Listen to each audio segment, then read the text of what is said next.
Your homework for tomorrow is to, again, reread or reskim or re-highlight or retake notes on the section on the West African trade routes from the vacation reading, right? That vacation reading dealt with a whole bunch of different trade routes. We've talked, the Silk Road was kind of a review from last semester.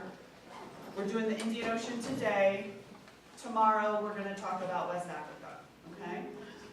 So take another look at that, it's short, and then to get a little bit more information about some of the kingdoms involved in that trade, I want you to read in Ethel just a few pages where she talks about a handful of the different kingdoms of West Africa in the post-classical period, okay?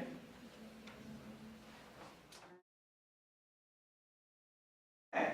I had a chat with the other class yesterday. You guys know, well yeah, you guys were all in the same class last semester. So remember how at the end of last semester, we spent kind of, I think, about a whole period just kind of doing feedback and talking about the course, what was working, what had worked, what hadn't worked so great, what were some things to do differently. So based on that feedback that I got from you guys at the end of the semester, I've been trying to do some things differently this semester. I think I'm doing them differently, but I want to check in with you guys. Maybe you need to give me a little reality check that I'm not. So the couple of things that I want to ask you about specifically are the pacing. I know we've been moving fast, but I want to hear a little bit more about that from you. I want to talk about the readings, which based on feedback from you guys, I have tried very deliberately to make into smaller pieces, alternate the textbook with Ethel, really pick and choose what I have you read from which text. But I want to see what you guys think about how that's going. And then I also want to ask you about, oh, and I want to talk about primary sources with the readings.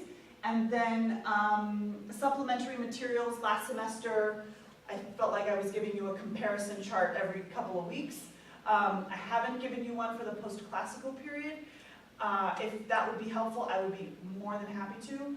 Other people in the other class said no, they didn't want a chart, so, but that's easy for me to give you if you'd like one, okay? So first of all, what pacing? How are you guys doing? I feel like we're moving along pretty fast, but I want to know how you guys are feeling about that speed. Well, like, yes, it's fast, but... Is it fast but doable? Yeah. Okay, okay, then we can work with that. Great. What about the readings? How's that been going? The homework readings, first of all. Right, right. Ethel is a lot clearer, more simple, but like I think I've told you before, she's got some big holes. And so that's where I've assigned you stuff in the textbook, which I know is very detailed and very dense. But for example, I think her section on India and these kingdoms of post-classical India is like 2 paragraphs.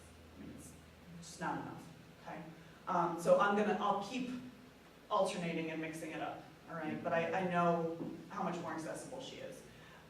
What about primary sources? One of the pieces of feedback that I got last semester was that people wanted, first of all, to read the primary sources together in class. Second of all, to make sure that you have plenty of context and background before we tackle the primary source for a given place or period. Or Yeah. How's that been going? Yeah, it's better. That's better? Yeah. Okay. Totally. Totally? Okay. Okay, so that's good. What about supplementary materials?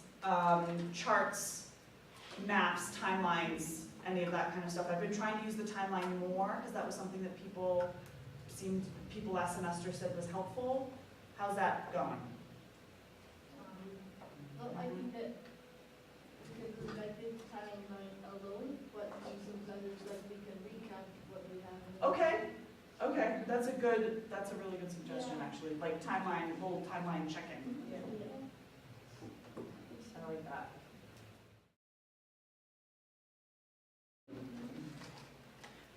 Let's talk about Indian Ocean trade, Okay. shall we? As you read over the vacation, and it came up a little bit in your reading about India, not so much, this was what it looked like, right? There was a lot going on. in the Indian Ocean, and making it from the Indian Ocean all the way through this very important location, which is known as what? Malacca. What of Malacca? Port. No. Rose. I think I heard it a minute ago. What? Starts with S. I know. No. It's a geographical feature. I know. Savannah.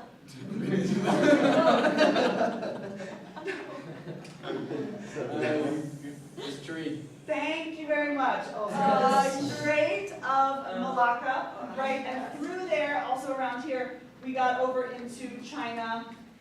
And remember how we were talking yesterday about Japan and Korea and how they were kind of isolated way up here, right? Notice that they are not included in this network so much, although China is very much plugged in. Okay, so I want to just recap a couple of main points from the reading that you guys did and that I asked you to review for today. What was another really important development of the post-classical period that contributed to the expansion and intensification of Indian Ocean trade? It's not a thing. It's not anything concrete or tangible. It's more of an idea. Specifically? Islam. Exactly. Islam. Well, what other religions have we studied that emerged during the post-classical period? None. When we did belief systems last semester, we were talking much earlier. We made a big chronological jump when we went to Islam, remember? And we got to the 7th century. All of a sudden we had been BCE, and all of a sudden we were in 622, right? Okay, so what was the kingdom that dominated Southeast Asia from the late 7th to the early 11th century CE? Southeast Asia. Southeast.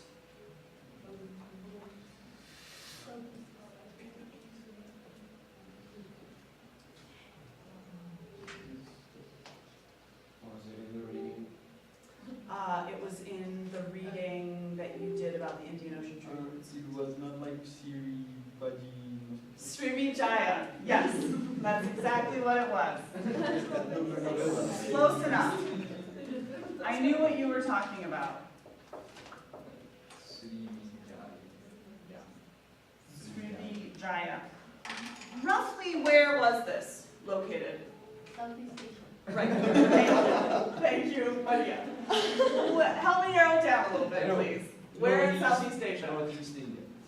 No, Northwest. because that wouldn't be Southeast Asia. We're talking Southeast Asia. Thailand. So we're talking here, Okay. roughly. I know.